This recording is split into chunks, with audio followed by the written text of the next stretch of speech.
This man bought a plane ticket every day, but he never boarded the flight. He would just sit in the airport terminal watching television with anxiety and restlessness. But one day, something strange happened. The sports channel anchor suddenly passed out and fell to the ground. When the camera cut back to the game, everyone in the stadium had suddenly collapsed. Right at that moment, the man realized something, and he had no time to lose. Without thinking, he pushed a security guard to the ground, grabbed his gun, and quickly started running toward the departure gate. The people around him started screaming, thinking he was a criminal. A flight attendant sensed something was wrong and quickly tried to close the cabin door. But it was too late. Seeing the gun in the man's hand, the passengers panicked.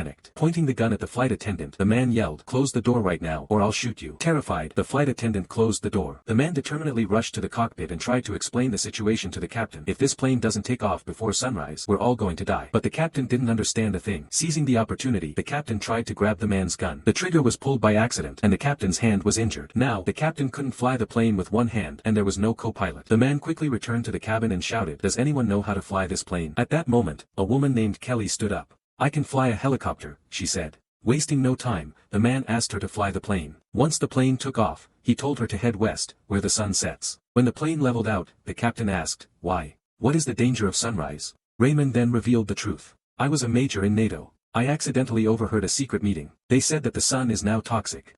The sun's rays will burn all living things. You can't even escape it if you hide inside a building." The athletes passing out on live TV was the first proof. Now, the only way to survive is to keep heading west and run from the sun. Otherwise, we're all going to die. But the captain and the others didn't believe him. They thought he was crazy. Meanwhile, the passengers started to realize something was wrong, and panic began to spread through the cabin. To prevent chaos, Raymond raised his gun and ordered everyone to be quiet. However, one of the passengers managed to sneakily grab Raymond's gun and pointed it at the major. "Lock this lunatic in the bathroom," he yelled. Raymond tried to explain, "I'm trying to save you." But no one listened. In their eyes, he was just a dangerous criminal. Finally, the flight attendant desperately locked Raymond in the bathroom. Once the situation was brought back under control, the captain decided to make an emergency landing in Iceland. However, when the plane arrived there and everyone looked down, no one could believe their eyes. The land below was burning.